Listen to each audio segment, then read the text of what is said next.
Right side. Nice to see you. Glasses. Oh, that's a man. Oh, hang on to them. Awesome. Are we starting? Yep, We're starting. we're gonna do it. All right, it's 6 o'clock. I'll call a meeting to order. Should be a pretty light one this evening, so hopefully we can get through things. Expeditiously. Well, I was gonna say efficient, expeditious seems a little. Is that too much? It's what we want. All right, here we go then. I'm not seeing any members of the public. Does anybody, well, looks like Chris Miller's coming in. There's somebody coming in here. Does anybody, on the select board, want to comment or raise an issue that is not on the agenda? No. All right. Hi, Chris. Hey. Are you here to join the select board meeting? You have a question for us tonight? Well, so we just started and you're the only member of the public, so do you want to pose your question during that? Whenever you tell me, I can. Well, that would be a good time, but take your time. I was like, You all right? How are Good, you? how are you? I am okay. What question can we possibly ask? I have a question, and I'm new to the subject, so you'll have to forgive me if it's been litigated 1,000 times. But I'm just curious about the, Calais road use rules. Specifically off-road vehicles on Calais roads, which I know are not a thing that happens. Yeah, But I don't know the history of it, I'm just curious well, what's going on with that and how it's all about. Did you have an experience that reciprocated? Well, the good officer Wells from the sheriff's department. I have my all-terrain vehicle just driving around my little yard and popped out into the road at 9 o'clock at night and popped back on and the blue lights came on. And he was scary. I'd have a long talk with him about that. I have an ATV and it's so frustrating. You should go to the select board thing and ask them what's going on with that. Because a lot of the other towns, they allow like corridors because there's virtually no off-road yeah, places in Calais. It's Woodbury and Hardwick and North have bazillions of them. They're Yeah. wonderful. And he said that, a lot of the towns will open up a few roads as corridors for people to access places that have more road like that. I thought that's an idea. But I'm sure it's been going over 1,000,000 times. I just, Well, I'm not- out of the loop. not a million times, maybe once a year, it's interesting, the sheriff's department kind of has mixed feelings about it, I'd say, but right now, the status is that unless the town adopts specific rules or corridors, either allowing townwide or specific areas where they can be on the road, that they by default can't be.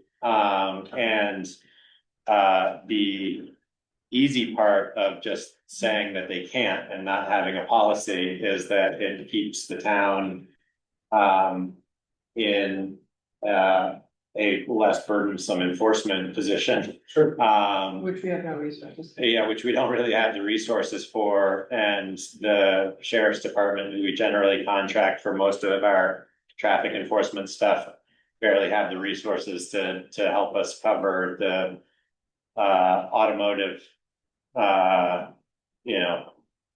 misconducts or Sure. et cetera. So it's an interesting subject. I say, like, as I've thought about it, I think where it's easier to consider corridor access, like an on and off, is where you do have like a trail network that you're trying to connect, or get folks to like a gas station or a store or something like that. So it's an interesting question and something we could try to find some more time to discuss. I mean, it's really tough because once you start making rules and ordinances, the question of enforcement comes up naturally, but then, you know, the question of public interpretation of what that ordinance actually is. And every once in a while, we have kind of an issue with folks, I'd say, being more ruckus at more problematic times of the evening, and that kind of rises to an instance of calling the sheriff, and they'll do a more kind of targeted effort to kind of tamp down more, I'd say, kind of reckless You mean, use. But what? you need to do it reckless, I mean. Right. Yeah, not do it. No, Not a dirt bike. no, never do it. I think his is registered. The dirt bikes can usually be registered. Mine's registered, but not for. But not for, yeah, not. But the, point that you described is not what a corridor would solve. Right, like you're just dipping onto the road to get to the another side of the property or whatever. I mean, it'd be nice to, I'm not advocating for changing it, I'm not, Yeah, I have no real fight with it at all, I'm just sort of curious to what the history of it was, since it's kind of new to make it. Where we live in the winter, it's the daily driver, it's Sure. for everything, we'll put the car away and we'll get to the airport. It's just a way of life.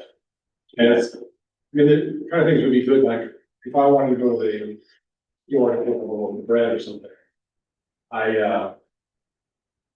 Because of my sort of disabled legs and things, the hill down to the store is too much unless I have somebody holding me, because I'm 1,000 years old.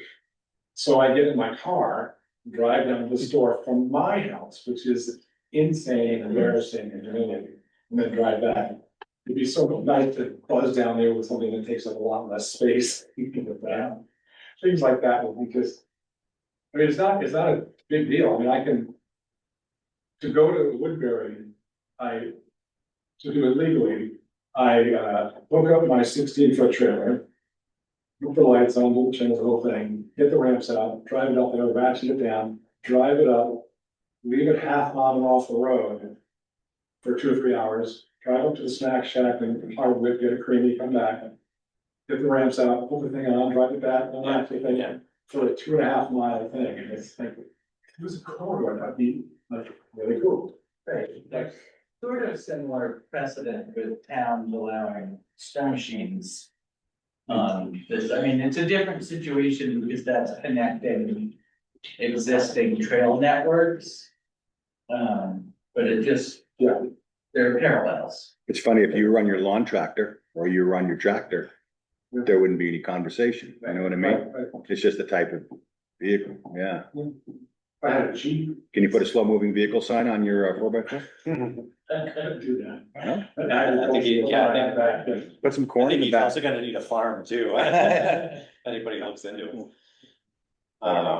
It's it's an interesting question, because, Is that something you hear about?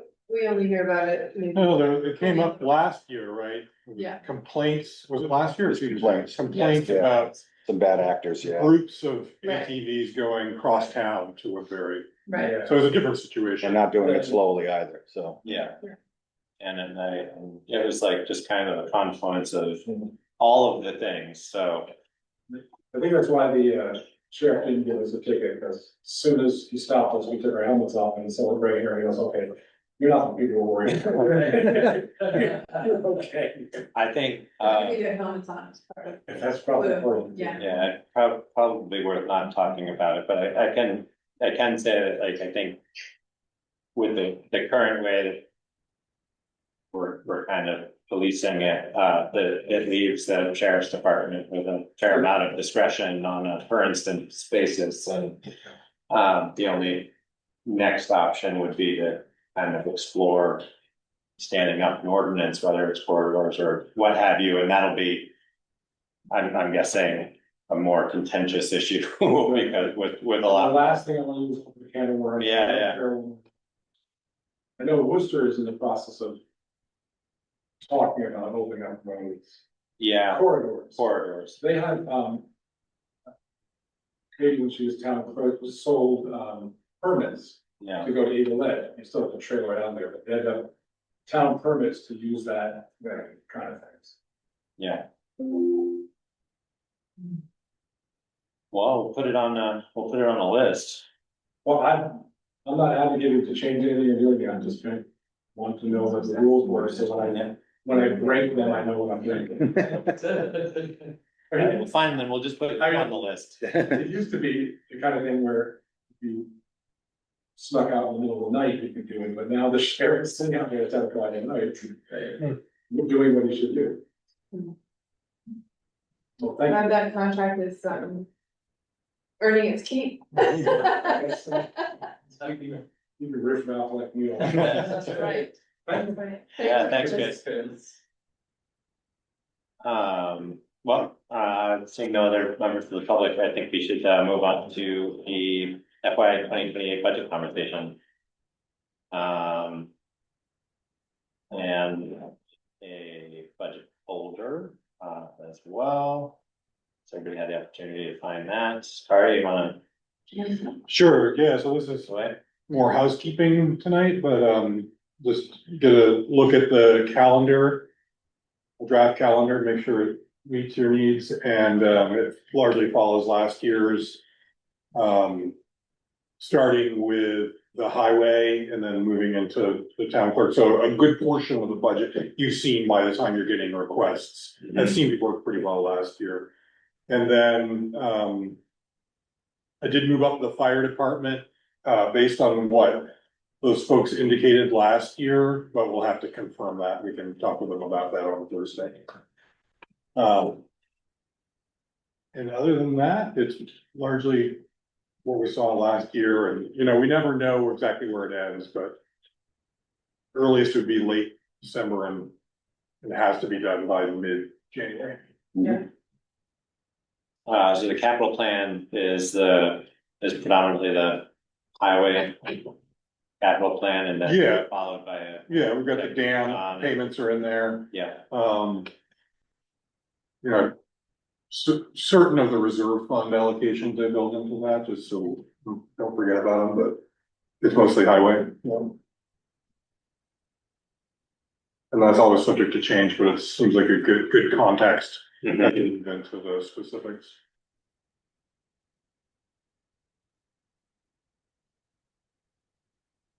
So if that's okay, then the next item was the input forms or worksheets. Yeah. You've seen these before, but we need to start scheduling people and distributing these things. So I just wanted to give you a chance to look them over one more time. And then we'll get them out hopefully this week.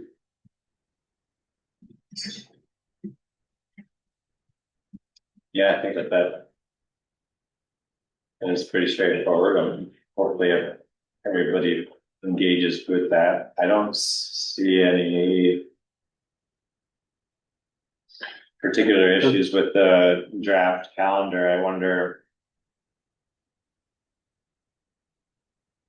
I don't know.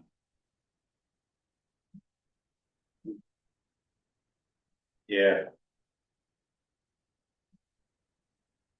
It's worth having this like on the website somewhere, or making it more publicly accessible as opposed to Sure, good. just a normal kind of warning in advance, so So people know what the people can process see is. the process and.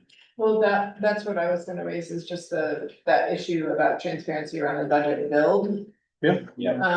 So where do we stand in terms of sharing, I mean, yes, sharing the schedule, but what about How people the, can we're participate. actually building it, yeah. And at what point do we do that? That was a request, at least from one constituent last time, right? Yeah, that's right. Thank you for the reminder.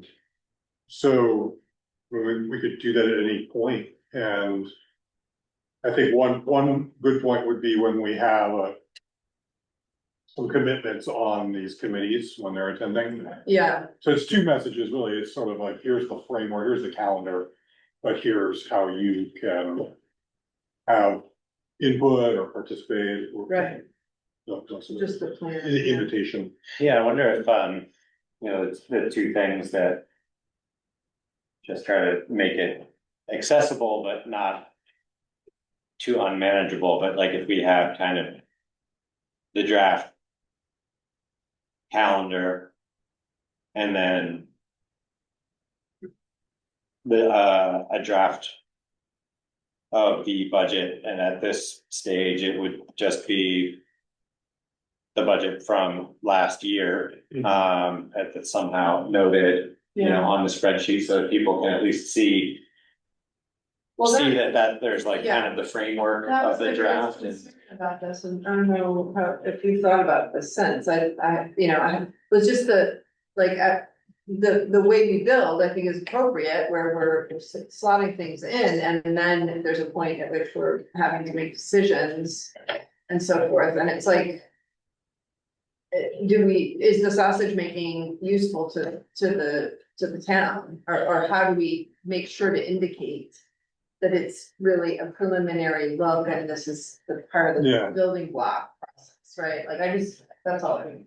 Yeah, Maybe it won't be an issue, but I think it's wise to make people aware of when the decisions are making, so where you Yeah. can be most effective in giving input. yeah, Because oftentimes, I saw this on the school board all the time, by the time people are coming and Yes. commenting on specific line items, it's way Right. too.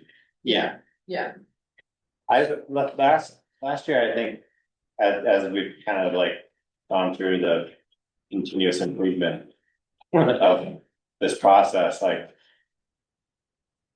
We now have a schedule that is getting relatively like regular, and a process for it, at last year, there was kind of a color coding, of, you know, which items were.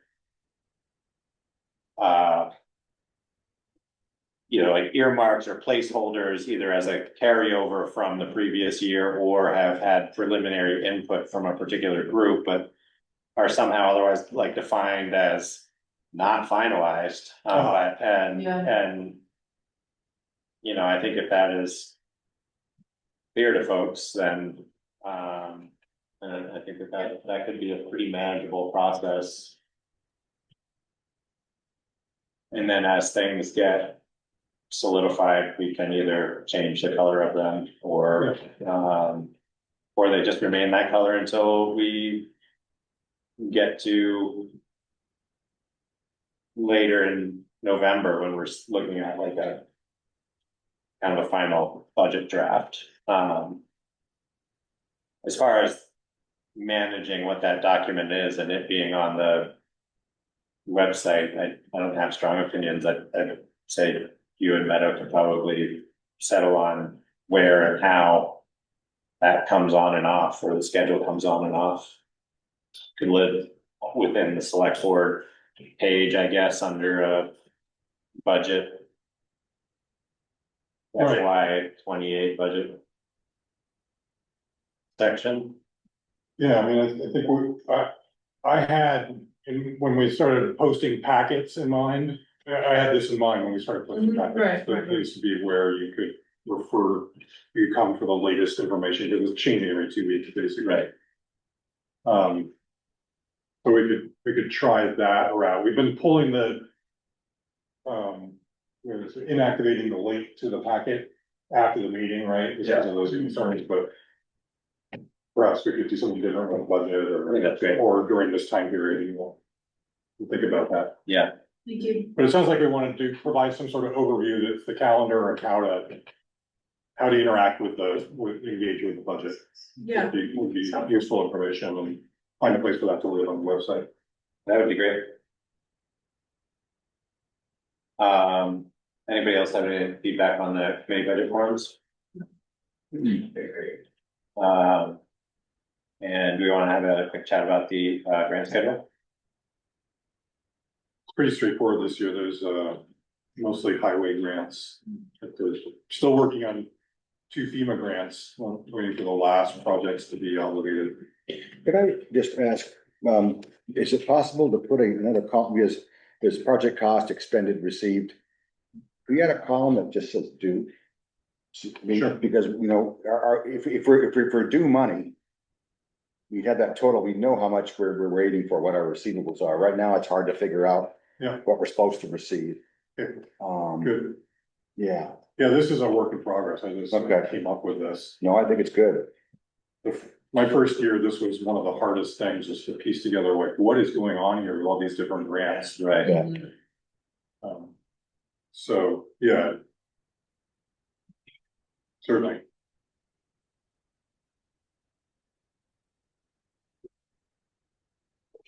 Yeah, I don't have any other commentary on those.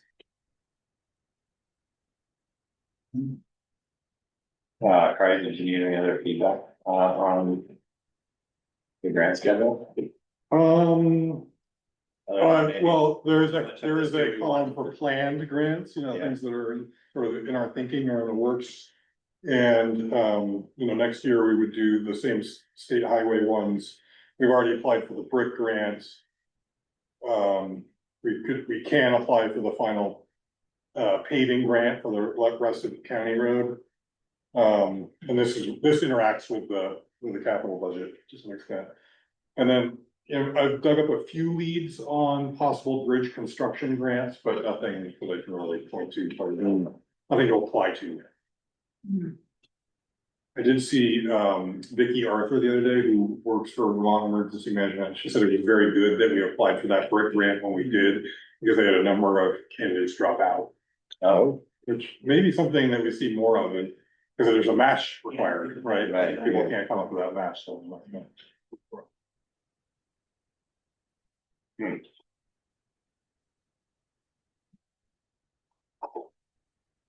you want So that's students to design the bridge? We get civil engineering. Yeah.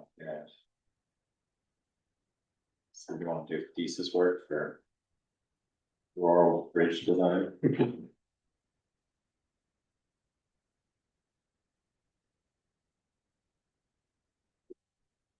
Well, I don't have any more, commentary on that. We can kind of see how we start to work that, I guess, into the FY 28, potentially FY 28 budgeting process, whether we want to start earmarking and stocking away, some sort of deposit or down payment on some of these expenditures. I guess we're gonna have to have an idea of how the budget's coming together before we weigh in on that too much, but Yeah, it seems like that's the direction we're gonna need to go, especially with the Moscow with bridge. yeah, there'll be a match, whatever it is, whatever the financing is, and have to contribute. Housing committee discussion is the next item up. Which was really just intended to be a follow-up conversation, kind of around where we're at, feedback. We have some preliminary candidates who are interested in serving, but there's some question on whether or not we want to try to make a more concerted effort to Diversity. get some more diverse representation on there. These are the folks who have expressed an interest, are folks who are known entities with a lot of authority on it, and likely would be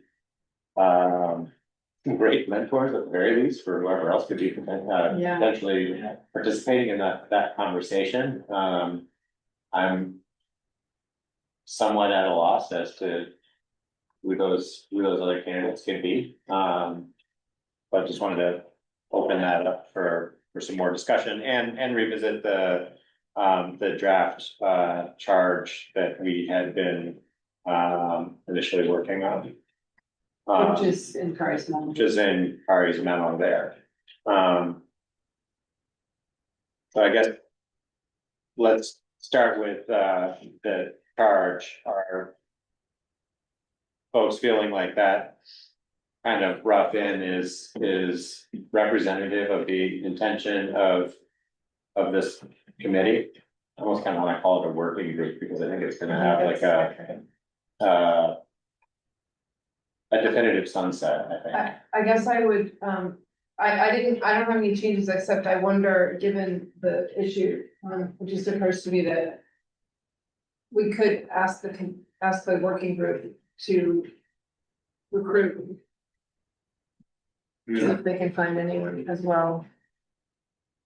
And just add that as a charge to them and, because, you know, and.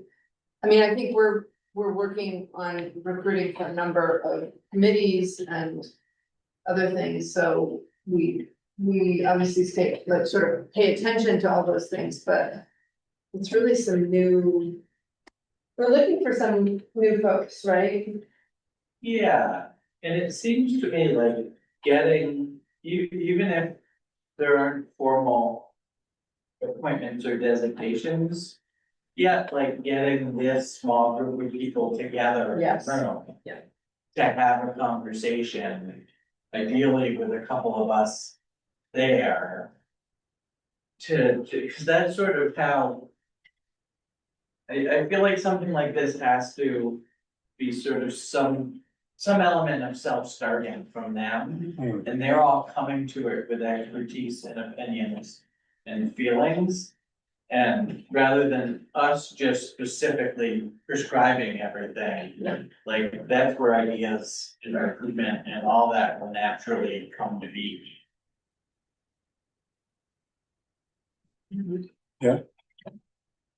So it makes sense to coordinate a meeting, I think so. invite these 4 people and then move from the select board. Okay. Or just invite all select board members. Invite all us, like, Yeah. I'd say. Yeah. I guess that, I mean, would it have to be board anyway, if it's a working group? If a majority of the select board's there, So let's discuss that, because we wanna discuss whether that is a burden and that we don't wanna pay on them or not, or it's no big deal, what do people think? Well, once they're formed as a committee, they'll have to, if they're a committee. And I think that's true of whether we call it a working group or a committee. Okay. So it's not a variable that matters, okay, I guess the question is if 3 of us were attending. It might need to be warned as a joint select board, have some committee meeting. that's a fair point. Okay, Because we maybe can't know that until we have a better idea of when it is and. one of the things I'm concerned on these folks we have is that they're imagining they're going to a meeting with, you know, a small group and that a lot of people show up. And they're not there to necessarily Right. manage a large group of people, so so, we could limit it to 2 select board members to start and just Yeah. introduce the topic, get it rolling. yes, I think just, yeah, That to makes just, sense. you know, And they might decide. They wanna do some work for a while and then have a bigger meeting or. Okay. You know, So. It sounds like we're talking about potentially not forming a committee and sharing. These bullet points with a specific work group and tasking them with self-organizing. To maybe come up with some answers to the extent that they can for these and maybe solicit other participation from other members of the community. as a first step. As a first step, Mhm. um, I think that simplifies it a little I bit think- for the folks who, I definitely. I just know. Some Yeah. people on that committee might, you know, I are agree. happy about that. Yeah. Yeah. Cool. Okay. Any thoughts on which 2 select board members? Christie, of course. Christie, of course. Yeah, well, by default, whoever's absent gets nominated to participate. It depends on what it is. I mean, I'm very interested in the topic for sure. I mean, and I will attend too, so Yeah, if you wanted to start something, whatever, I'd be interested, but I'm not, not available. I might be, but probably not like as an ongoing or. Sorry, how available would you be to participate in ongoing conversations? I'll make the time. I think it's probably important. Yeah. So I wonder then if it makes sense to have you liaise with them and maybe, And this one. and then as a schedule starts to formulate, with that group of individuals, we can bring it back to the select board and see who's available to participate at that. That makes level. sense. We're not- Okay,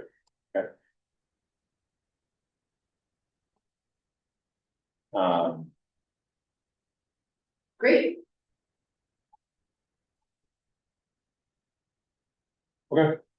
Sounds good. Thank you, Cory. I hadn't thought about you. I could just foresee them wanting Yeah, staff. yes. Yes. I think you're right. Source. Yeah. All right, okay to move on then from that, great. So we have, our administrative items, has everybody had the opportunity to review the July 27th? The minutes weren't in the packet. I did not see the minutes. Oh, you didn't? I guess I didn't. Oh, shoot. Okay, We can do it next time. we will do them. All right, I can table those. As just another administrative item, could I request that the final form of the agenda be placed in the meeting folder? Yes. Because I am lazy and it's just really Yeah. quick No, it's a way. good thing to go dig it out. The final form of the agenda, it's also at the front of the packet, but I can also set that as a separate item, okay, Just in the SharePoint folder.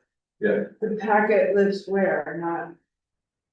You could put it with the Packets. you could put it with the administrative items or something, but it just, yeah, the minutes and the agenda would be nice to have in here. Yeah, So I have to start looking for emails to find it. sorry, but are you referring to the packet being? And I don't see it in our. For a while, it was in the folder and it hasn't been recently, but it's on the calendar. Yeah, it's on the Yeah. website, but I can just make sure that it's in the folder for you. I think we're trained to go to SharePoint. at this point. Yeah. So I mean, Whatever you want, I'll. Yeah, It's I think- totally fine. thank you.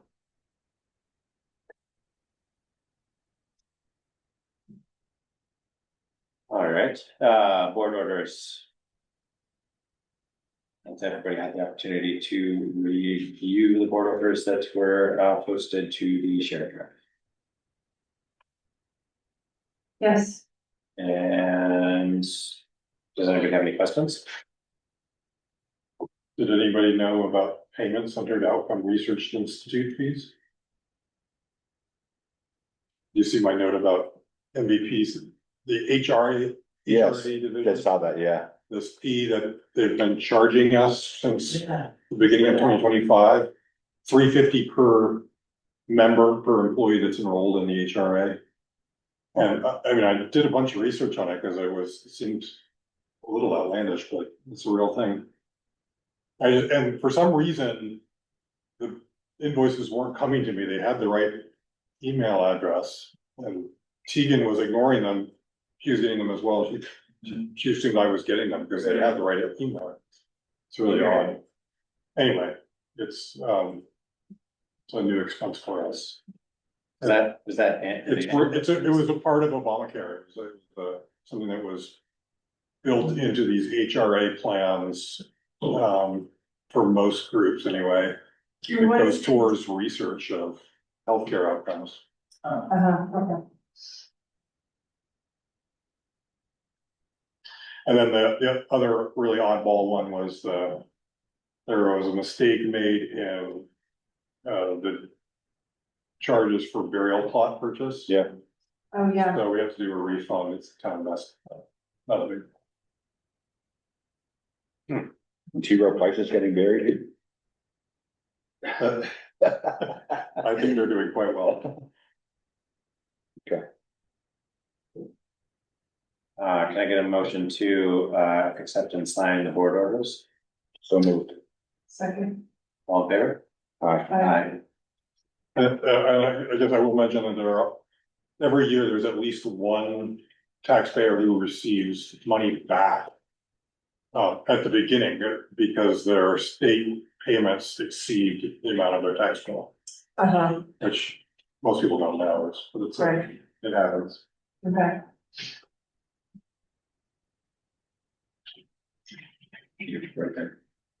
And then this last item about the village trust initiative, so this letter was handed to me at the end of last week, and I didn't really scrutinize it, I put it on there.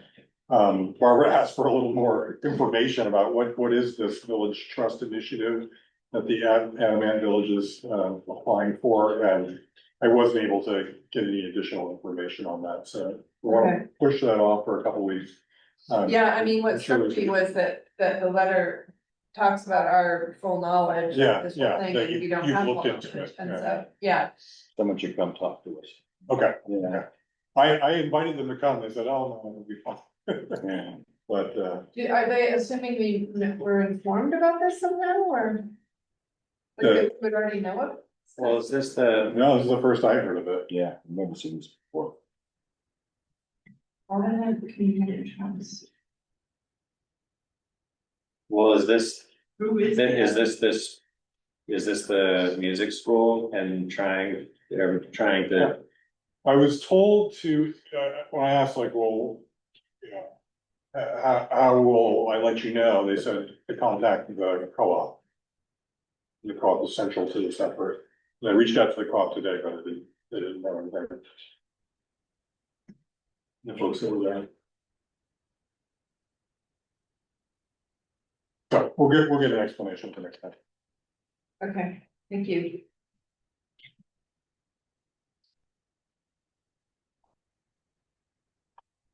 Moving Okay. right along. moving right along? All right, other reports? Yeah, so Tegan's not here because it's a very long day tomorrow, but it's been pretty eventful. So the tax bills were mailed at the end of last week. I knew that this morning was gonna be interesting, and it was, there was quite a rush. A real range of questions about why is this the tax amount what it is? And oftentimes those questions lead to digging into the reappraisal data. Which took me a while to, sort through how to get at all of that. More than a couple people saying that I feel priced out, like this is becoming unaffordable to me. Which I've heard before, but it just seems more forceful now. But just so you're aware, people can call me and I'm happy to dig into it with them but what I have found is a system is to compare last year's bill with this year's bill, just to see, did their current use change, did their state payment change? Is there something else that's jumping out at me? And if it's not that, then it means it's about the property valuation. Yeah. And then we can compare last year's and this year's, so did their value grow more than the average of 1.87? And if it did, what explains that? That's where we have to get into the lister cards. And some of that is beyond my knowledge, but I've learned to look for certain things like the land's grades and the land schedule change. So that's a big portion. But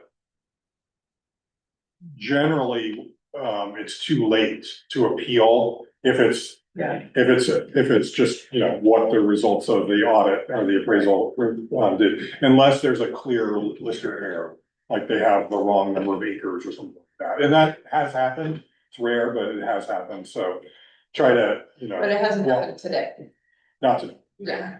no, yeah, so, it's been kind of challenging, and it does set up for me that it's probably going to be a more challenging budgeting season.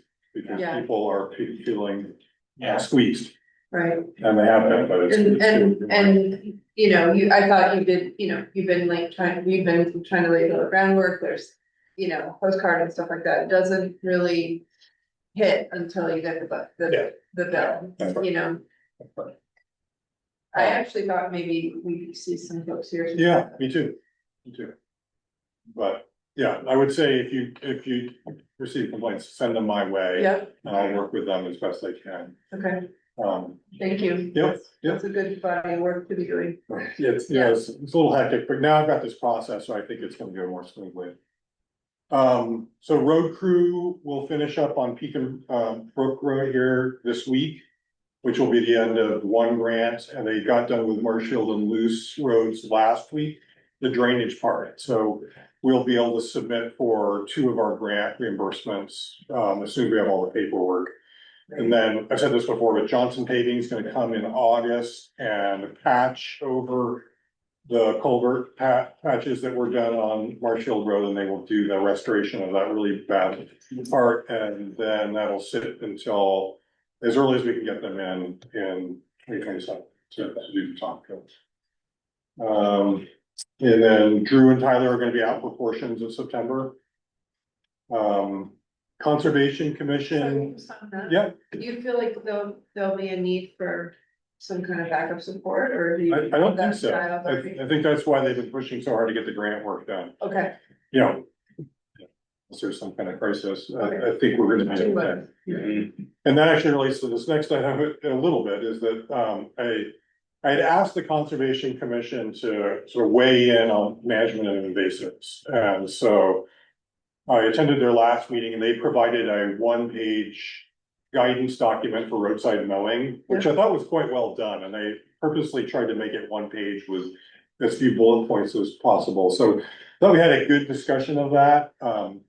And my plan is to take that to the road crew, and then I'll eventually bring it to the select board and back to them with any feedback. But I've also asked the Conservation Commission to think about how do we guide residents? Yeah. Not the roadside, but just their property in general. So they're working on that. One of the things that surprised me about their request or recommendation for invasives is that for chervil and parsnip, which they characterize as the main culprits in town. And maybe other people would characterize other things as the main culprit, but for those two, they believe that mowing as much of that on the roadside in June is when it has flowered but not seeded is the best practice. And then not mowing anymore. Because once it does go, if it were to flower and go to seed, then you're running the risk of spraying on roadside mowing. That's in contrast to, what Joanne Groton had done with her recommendations years ago, which was to mow like 5 times a year. Just keep mowing it, you keep beating it back, so it can't go to flower and seed. So I thought that was interesting, and that certainly is somewhat of a relief to the extent that that's the right guidance, that's somewhat of a relief. Obviously, there are parts of town where you need a second mow for safety purposes, for sidewalks. But anyway, that's just a sneak preview of that.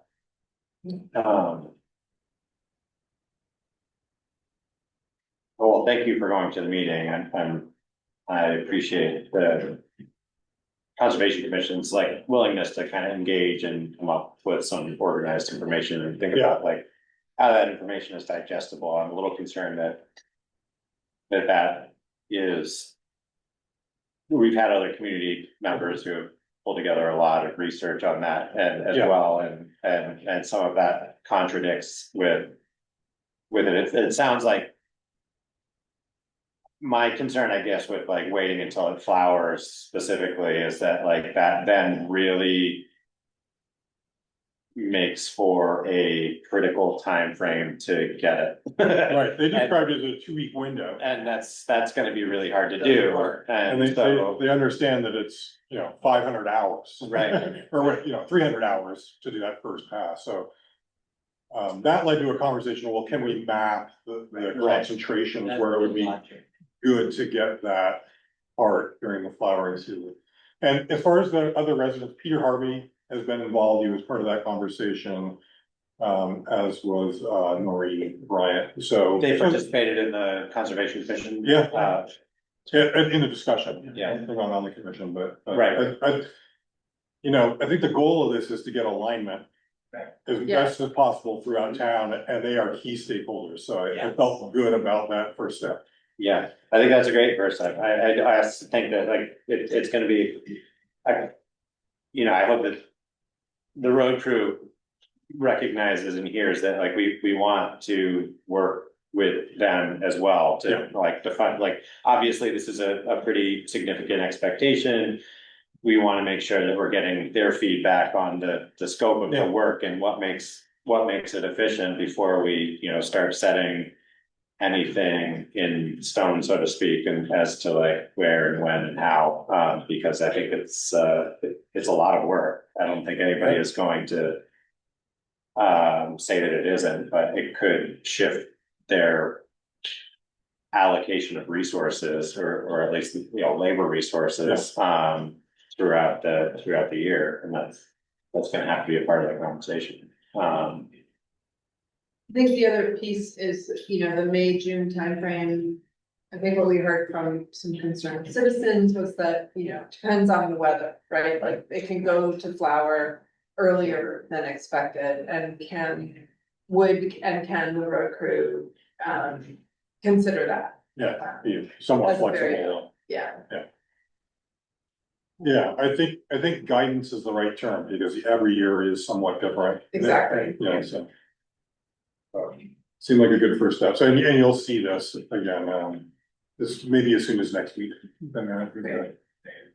Couple other things, there's projects that seem to be taking a long time. I delayed the unclaimed property transfer. I was gonna bring that to you, the $44,000 that we're sitting on from excess tax sale funds. In doing my research on it, it turns out that the law requires a notification to the owner of at least 60 days. So I've sent those letters and over this back to you in October. And it was an opportunity I spoke with both parties and said, if you can come to agreement, we will do what you tell us to do. But if you don't, then we will turn it over to the state. It's really that clear cut. Yeah. Less clear cut has been the transfer of the Curtis Pond Dam property, and you know, there's real frustration, and sort of, you know, I don't want to use anxiety, but just concern about what will come of this now that the state's involved with permitting. And it was good to get the wastewater permit application submitted, but it was not so great to hear that they may require a second permit, which I haven't done any research. All of that. But nothing's moving and nothing's changing, it's just because of the property was split somehow, it just broke. Nothing has changed with the way things are being worked, right? Nothing's changed, it's just the dam got a tiny bit bigger. Took a little bit of their land. It's just nuts. Yeah, That's nuts. and it's. I feel like the town attorney and or E&K. Or somebody at A&R who worked with us through the whole project. They didn't manage our Should've seen this coming. expectations. I think it's fairly outrageous that. Yeah, that's fine that. Yeah. Anyway, I'll keep you posted. Hopefully we'll continue to move forward, even if that's a slow process. And then one last thing, Catherine Saunders said, that she and Stephanie Kaplan are ready to talk to the select board about community years program. So we will add them to the next level. Okay. I was, the temporary bridge discussion, Yeah, the language that you posted, the email response I got. the email response. Is basically saying you don't need to be doing what you're doing. Is that what, do I read that correctly? And, She said the bridge is fine, right? Isn't that the word she used? yeah, It doesn't, Doesn't have, It's in fair. doesn't need restrictions. doesn't, yeah, so, But it was an engineering firm who said it did. Oh, yeah. Very much Yeah. so. Yeah, and it only takes, you know, to look at. you have your eyeballs, To yeah. understand that the concrete is seriously degraded. So is this something that we would appeal? Or, you know, is it, what do you consider, I didn't see next step. I think that's their way of saying we don't have a bridge for you. I don't know, Yeah. Yeah, it's not on their list of bridges to evaluate. It's not part of their charge because it's too narrow a bridge. uh-huh. If it were a wider bridge, it would be on their schedule and they would. They would put it on their website and they'd have to stand behind their findings. I don't know, I don't know, we. They're could saying appeal. that we should push to get this structure identified as a regional priority. Yeah, so So, I learned a bit more about that, if it's in the regional plan. The RPC's regional plan as a priority, then the state can consider it for.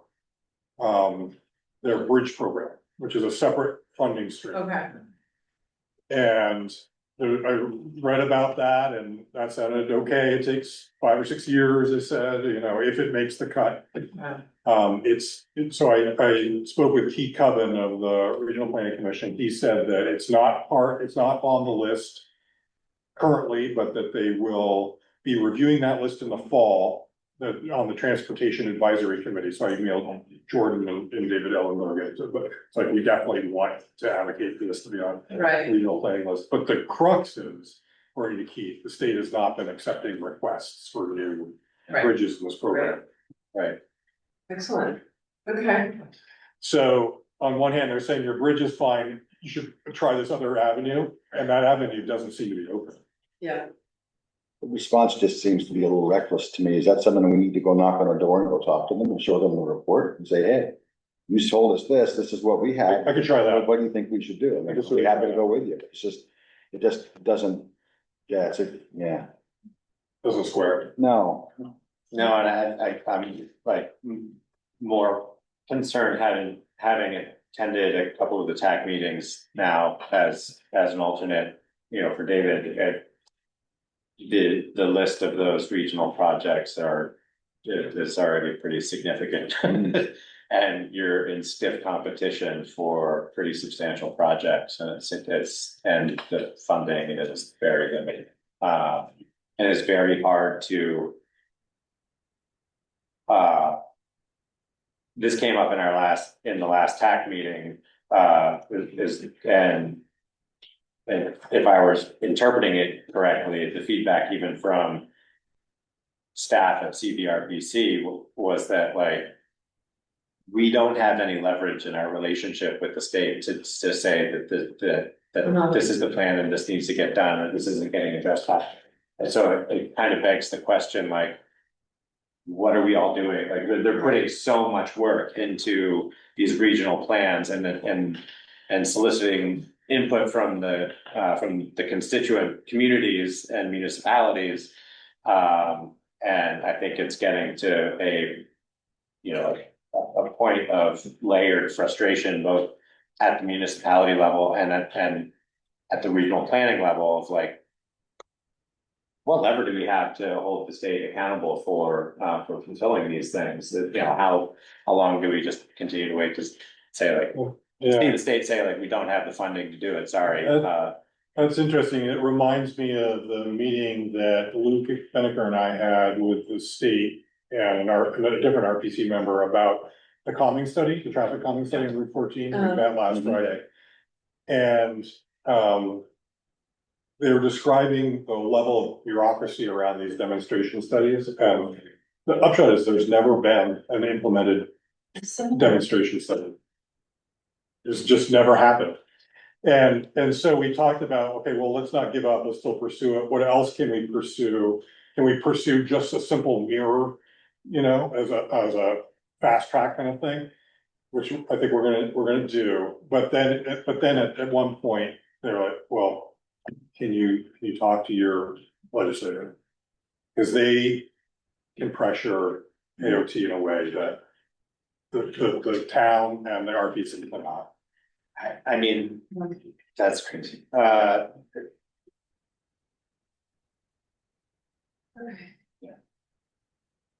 I mean, I thought it was a fairly elegant solution to just like, to try to get a flashing sign that like triggers when somebody pulls up to intersections there, which they can absolutely do if they're in the middle of a paving job, but that means that you're gonna have to get participation from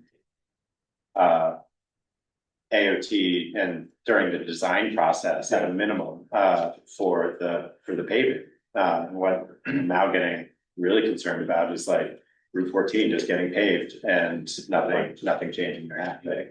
There's an efficient opportunity to do it, but okay, we'll pressure our legislator. Yes. I'm just upset that, you can say you don't have the money, but don't say the bridge is fine. Right. And that's, Right. that's kind of, right. no, It's fair to, I think, to push back in a respectful way. yeah, To, or putting that in writing. really. Yeah. I wonder if the person who did the site inspection was an engineer. It's fine. Yeah. It's amazing. Any other items to touch on out of the memo that anybody had? No? Do you want to move on to a conversation about the East Montpelier Fire Department meeting prep? Or do you want to do a status update, I guess? Yeah, I think overall, there's been an effort by, East Montpelier and Calais select boards along with them.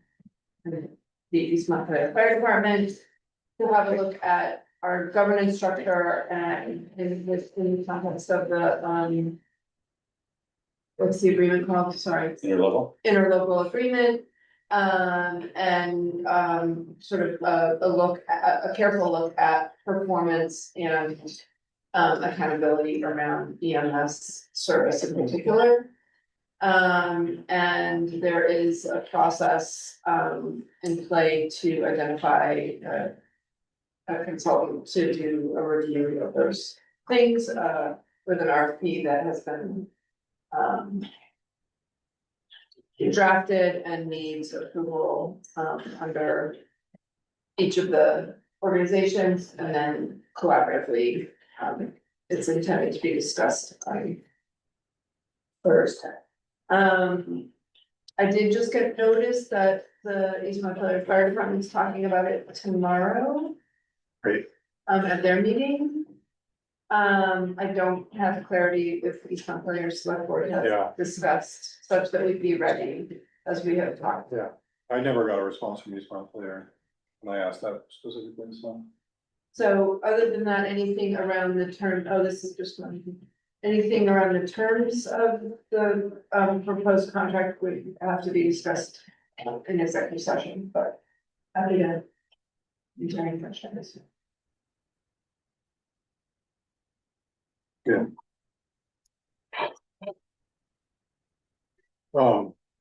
Just sort of general pieces, just to.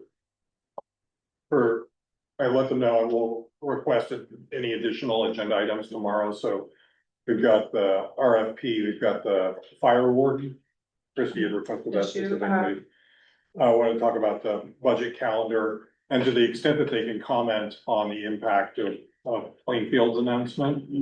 Yes. I saw in their minutes that they're seeking a final answer from Plainfield, so I'm not sure exactly what that refers to. And then there's concern about Marshfield leaving as well, or them not being able to service Marshfield without Plainfield as part of the deal, so. Right. There's a lot of moving parts here. Yeah. But any other agenda items that you'd like added? No, I do, I appreciate you noting the change in the fire warden and burn permit.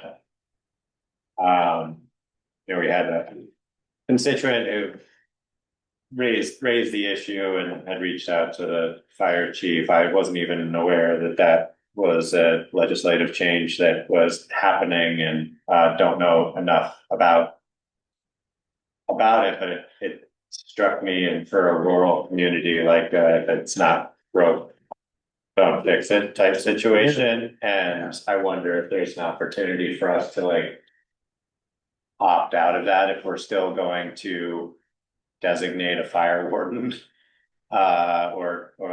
And like, do we need to put our fire chief or the East Montpelier fire chief in that position? If we're, as a community, opting to also I don't know if appoint there a is fire warden. any option, fire chief, warden can assign deputy warden. That seems. I don't see why they wouldn't Seems appoint strategy, yeah, Greg or Assign a deputy and then give them. right, Chris certain Torres, authorities. you know, people that were doing it and know Calais really well. I mean, Greg's been doing it forever, right? Right. Yeah. So the fire chief can then deputize a fire warden, so does that then become something that we're no longer Right, we're out of the appointing or just adding? Yeah. yeah. We can maybe get more clarity on Thursday, but that's my understanding. Okay. It's not. There might be situations where fire wardens are named that have no. That might not have the capacity to actually run, do the work, and so I think that's why this came about in part. But I'm also guessing it has to be. Well, I mean, the logic that I see is that you make sure that the fire department's aware. Yeah. Right, that may not always be the case in other Right. situations.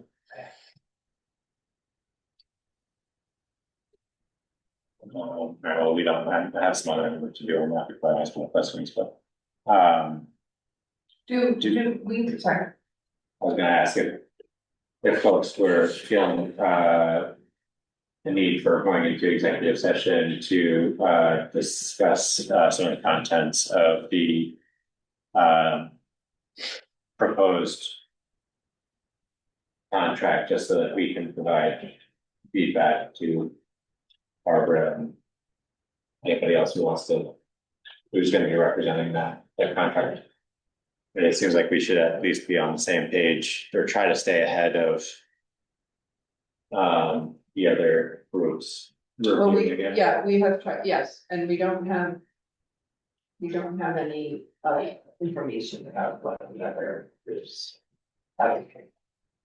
If they've got questions or challenges, so.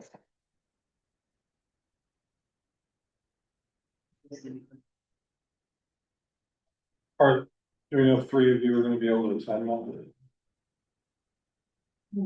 I don't think I'm gonna be with this. It's a tough night. Tomorrow, I'll be The one night. You'll be there? I'll be there, yeah. Okay. Tomorrow, or If you want me to. Thursday. There's 6:30, It is at the fire department. yes. Do you want- I imagine if things go well, it'll take an action Right, of a quorum to Right, say, right, we support this. yeah.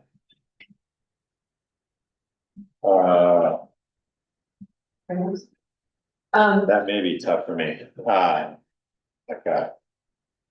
maybe tomorrow night and Wednesday night, so Thursday night would. Well, we could go into executive session, hammer out the details that we're, the select board is willing to agree to, and then. Or, I guess you could delegate, the authority to somebody.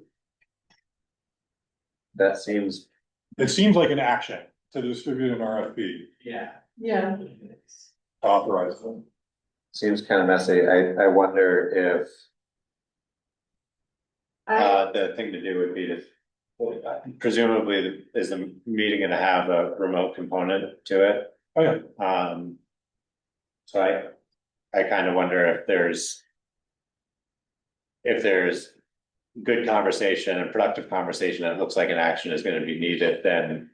And we're short of having a quorum, then like I could potentially log in remotely, make a quorum, and we could take an action. But that So we have would to- require then sorry. warning that as a special select board meeting, Yeah, which we ought to do. which we ought to do, I guess, just to be safe. And then, does anybody else feel uncomfortable with that? I mean, I think that's probably the cleanest way to do it. I will. I am a little concerned that we're not gonna get there on Thursday, Uh-huh. I gotta say, because I haven't Yeah, we can discuss it later in executive session, but there's, We don't know that the working group is gonna speak in one voice. On rest the three boards. not right at the moment. right. I haven't heard. All right, well, it sounds like there's some content of the contract to discuss in executive session, so that will be Brief. the last bit of business. And Yes.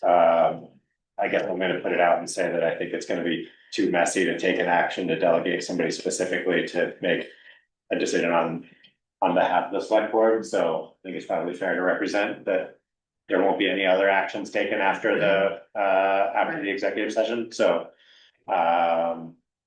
yeah, we'll I would like to entertain a motion under one VSA 313A1A to discuss. Impressive. What's that? You remember it. Oh, yeah, it's right there, meeting it. Oh, you read it. I thought you were repeating. No, no. Okay, awesome. So, To discuss contract. so moved. Second. And I guess I'd make a friendly amendment to invite Kari into that session. All in favor? Aye. And thanks, Orca, and thanks, Meadow. We'll let you know when we've exited and if there's anything to report.